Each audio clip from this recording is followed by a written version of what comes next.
Hello everyone, welcome to Raj Malhotra's IAS. Today in this informative session we are going to talk about a very important topic from science and technology dimension, which is having an overlapping tone with environment and ecology. We are going to talk about a recent discovery about a material which has a application in carbon sequestration or removal of carbon dioxide from environment, and that is why this topic becomes a very important topic from your prelims point of view, because a standalone question is generally asked from science and technology that has an application, and here the application is even more important, that it has an application towards environment and ecology. And whenever there is anything related to climate change or global warming or any topic related to climate, UPSC has a strong penchant to ask a question in prelims as well as in mains.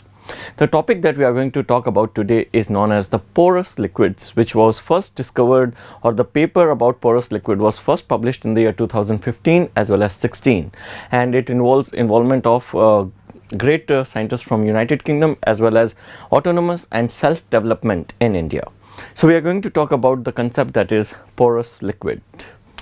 So I have named the title, or I have named this particular informative session as, will porous liquid be the next big thing in the Conference of Parties 27, which is going to be held in 2022. You know that in 2021 there was a Conference of Party to United Nations Framework Convention on Climate Change, which was held at Glasgow, and countries have decided that instead of 2025, now the countries will be meeting in 2022 to discuss what are their respective steps and efforts towards mitigating the climate change. Why? Because you know that there's a global pressure which is building upon the nation states to work towards elimination of carbon dioxide, reduction of the carbon dioxide emission, otherwise things are going to become catastrophic in the time to come. Further speaking, I would like to also tell you over here that the COP26, it has came just after the IPCC, or Intergovernmental Panel on Climate Change Assessment Report 6, which was published earlier this year, and IPCC Report 6 has already given a very big red alarm or red flag to the entire human community that we are going towards the next stage, mass extinction. And because of these reasons, the COP27, which is going to be held next year, has to have some solid thing on the table to see whether we are doing our due share to mitigate the climate change, or are we truly going towards the next mass extinction. All right, so the focus of this video today is going to be Conference of Parties, it's going to be porous liquids. We are going to discuss the science behind porous liquid and also look at its implementation, all right, or how it works, application particularly. All right, so what are porous liquids? Porous liquids are those materials which do not occur naturally. They are engineered materials which were found in the year 2015, and these are basically the liquids with holes. All right, these liquid with holes, they carry certain microscopic and to some extent nanoscopic cavities in which the molecules of certain gases can come and absorb and can be sequestrated out from any environment. So these are the engineered materials which were found in the year 2015. These are liquid with cavities or holes which are microscopic in their dimensions. Now these cavities, they are so small that they can adjust some molecules inside these cavities, and these engineered materials, they are having cavities 10,000 times more than a conventional fluid.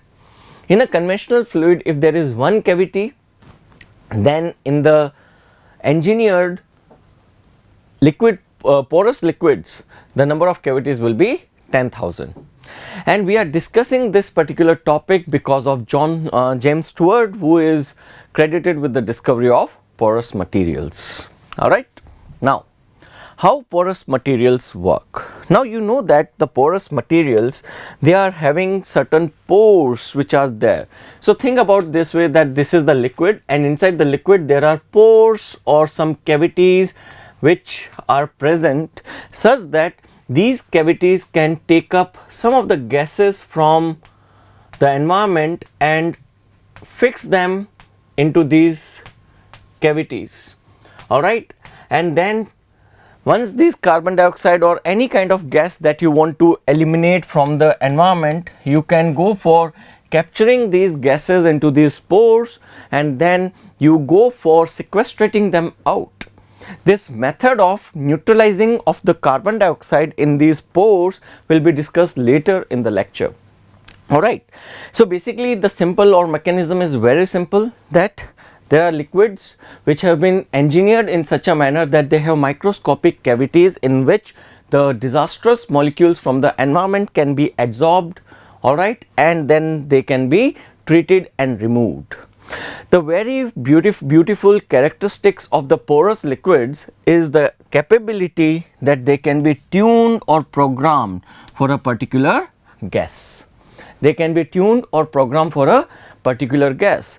You can program a porous material or porous liquid for carbon dioxide. You can program a porous liquid for sulfur dioxide or any gas that causes the highest quantum of the global warming. Alright, so you can go for sequestrating the gas specific by tuning the porous liquid to a particular gas. Alright, so this is the mechanism of the functioning of porous liquids. Now, how are these porous liquids engineered? So, what this mechanism of engineering the porous liquids is given by the professor of IIT Bombay, Mr. Kamendra P. Sharma. Professor Kamendra P. Sharma of IIT Bombay, he has given a mechanism of development of the porous liquids. So I'll try to be as general and simple as possible so that you grasp the topic in more lucid manner. So what Professor Kamendra P. Sharma in his research paper has demonstrated, that you take certain organic molecules which he referred to as the molecular cages. Alright, you take organic molecules. Organic molecules are the molecules which are made up of carbon and hydrogen and other atoms. Alright, but there is a predominant presence of carbon in them. So you make use of carbon based organic molecules. They are in the form of cages, alright, they are in the form of cages which have cavity inside them. Then you mix these organic molecular cages in a solvent which can be a polymer or wetting agent. So you mix these organic molecular cages in a polymer. The property of the material that you have to choose for making the polymer cages is such that they should remain in their shape intact even when they are mixed with the solvent. So these molecular cages, they have to maintain their integrity.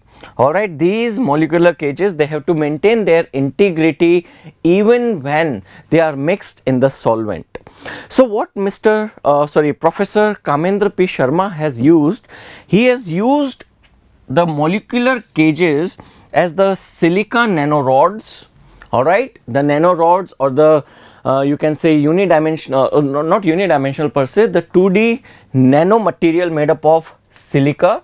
So these molecular cages are hollow silica nanorods and they are mixed in a polymer, and that polymer is the wetting agent. Alright, so polymer is the wetting agent, and in that Mr. Kamendra P. Sharma has mixed this hollow silica nanorods. Now this porous liquid that has been created is having a many number of cavities, and when it is put in open atmosphere, it can absorb the gases from the atmosphere.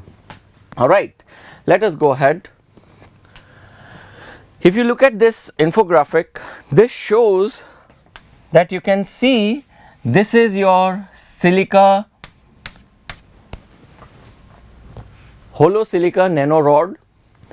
Now the gas molecule from outside, let's say this is the gas molecule, this gas molecule will be captured in this cavity. As you can see that here the gas molecules are captured. Alright, these gas molecules are now fixed inside the cavities, and then you can go for destroying these harmful gas molecules within these cavities, or you can remove the porous liquid altogether. But what is the most economic method? We are coming to that in some time. Alright, so I hope this infographic gives you an idea what a porous liquid is going to be. That these are the molecular cages which have the cavity for absorption of harmful gases from the environment and locking them inside these cages. Now, Mr. Kamendra P. Sharma, or let's say Professor Sharma, he has went ahead and explained a method through which carbon dioxide, when it is captured inside the silica nanorods, can be neutralized. How it is to be done? Let's have a look at it. So now Mr. Sharma said that he is using, so like for example, he used the hollow silica nanorods inside a polymer or the wetting agent, and now he tuned that silica nanorods in such a manner that the gas that has been extracted out is carbon dioxide inside those cavities.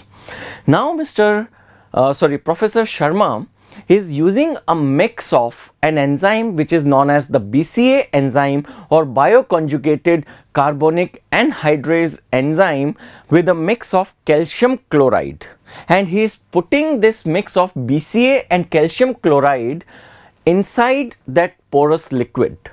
Now this calcium chloride and the BCA enzyme is used for neutralizing the carbon dioxide or destroying the carbon dioxide into some useful product. So how it is done? This enzyme, that is BCA enzyme or bioconjugated carbonic anhydrase enzyme, it goes inside this cavity and it interacts with the carbon dioxide inside the hollow silica nanorods. Then when it interacts, when BCA interacts with carbon dioxide, it converts the carbon dioxide into bicarbonate ions, alright, it converts the carbon dioxide into bicarbonate and ions. Now there is a very interesting property why he has used BCA. He has used the bioconjugate carbonic anhydrase enzyme because unlike other enzymes which require water for remaining active, the BCA enzyme is anhydrous enzyme, alright, that's the name it suggests, anhydrase, that it does not require water for its activity. So even with the polymer as a solvent instead of water, this enzyme can react with carbon dioxide and produce bicarbonate ions. Now what is the purpose of adding the calcium chloride? Now the bicarbonates that are produced inside the hollow silica nanorods, these bicarbonate ions, they go for interacting with the calcium chloride, and this reaction produces what is known as the calcium ions and chloride ions. Now these chloride ions, they react with the bicarbonates and produces the calcium carbonate crystals. These calcium carbonate crystals, they are not harmful and they can be removed from the porous liquid by heating the porous liquid and letting the calcium carbonate crystals come out from the cavities. You see the wonder. From carbon dioxide, you are forming calcium carbonate crystals. Carbon dioxide, global warming causing gas. Calcium carbonate crystals, no role in global warming. But another important thing is this: the calcium carbonate which is produced is not just non-harmful, but is rather a useful material because it has a lot of industrial application. Now the beauty of the porous liquids is that once you remove the calcium carbonate crystals from the porous liquids, the porous liquid is again ready for the second shift, or it is using, or you can say that I would rather make use of the definition of the materials called catalysts. So here the porous liquid is acting as a catalyst in the carbon sequestration method, such that it is not getting destroyed in the process. One cycle of conversion of carbon dioxide into calcium carbonate After removal of the calcium carbonate, the porous liquid is again ready for the second use. So this means that the porous liquids have multiple cycle of application. It is not just one time use material, and therefore it is being hailed as the next big thing that is going to be there on the table of the Conference of Parties 27, which is going to be held next year. Alright, so it's a very significant development. However, there are certain limitations. The limitations are that the production process of porous liquids is still a very costly affair, according to Professor Kamendra P. Sharma of IIT Bombay. Apart from that, there are some material constraints that are there. Still a lot thing has to be made, or some changes have to be introduced to make this particular technology rather you can say more applicable, or the random day-to-day useful material. So there is a lot of research still left to be done, but yes, it's a significant step in the right direction. Now let's discuss a little bit about the COP27 and the porous liquid. So the first point is I have already discussed this with you, that in the COP26 in Glasgow this year, it has been decided that the review of the efforts taken by the different nations as per their intended nationally determined contributions will be carried out not in 2025 as it was thought earlier, but rather the next year itself, that is 2022. Alright, and there has to be a solid plan of sequestrating out the carbon dioxide from the environment, and these efforts have to yield fruits in the very recent, otherwise the warning of the IPCC assessment report 6 is going to become rather a harsh truth for the human beings, and we will be witnessing the next mass extinction. Alright, now the thing is this, that some people argue that solids are very good adsorbent agents, but the thing is that the solids have a lot of restriction, such that solids can only adsorb. I am not saying absorb. Remember, whenever a gas molecule is fixed upon the surface of the solid and removed, this process is known as adsorption. ADSORPTION. I am not saying absorption, remember that. So solids have the process of carrying out adsorption, but they have a very limited application because they get saturated very quickly, and rather they have limited applicability.